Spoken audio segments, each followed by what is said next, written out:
ஓட்டை குத்தூசி வச்சு என்ன பண்ணணும் 3 ஓட்டை போட்டுமா இந்த 3 ஓட்டையில நடுவில் கொடுத்து இது பண்ணணும் போட்டு உடச்சிட்டு இதுக்குள்ளே கொடுத்த உடனே நூல் வந்துருச்சு இப்போ இழுத்தோம் இது கொஞ்சமாக முடிச்சு போடுறது அளவுக்கு திருப்பி வைக்கணும் திருப்பி அவையே எதுல விடணும் ஆமாம் நடு ஓட்டையிலே விடணும் நடு ஓட்டையிலே விட்டுட்டு இழுத்துட்டோன்னா இந்த புக் என்ன ஆகிடும் டைட் ஆகிடும் அதுக்கப்புறம் கடைசி கீழே இருக்கிற ஓட்டையை விட்டு புக்கை நூலை வெளியே வாங்கிட்டு இந்த நூலை எங்கே கொடுக்கணும்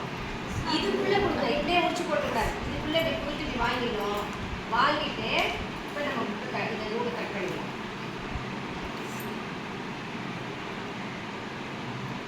இப்போ முடிச்சு போடணும் இந்த மாதிரி தச்சுட்டோம்னா புத்தகம் என்ன ஆகாது என்ன ஆகாதுப்பா இப்போ எத்தனை பேர் கற்றுக்கிட்டீங்க யார் தைக்க போறீங்க இதே மாதிரி கொடுத்து வாங்கி ஓகே கட் பண்ணுங்க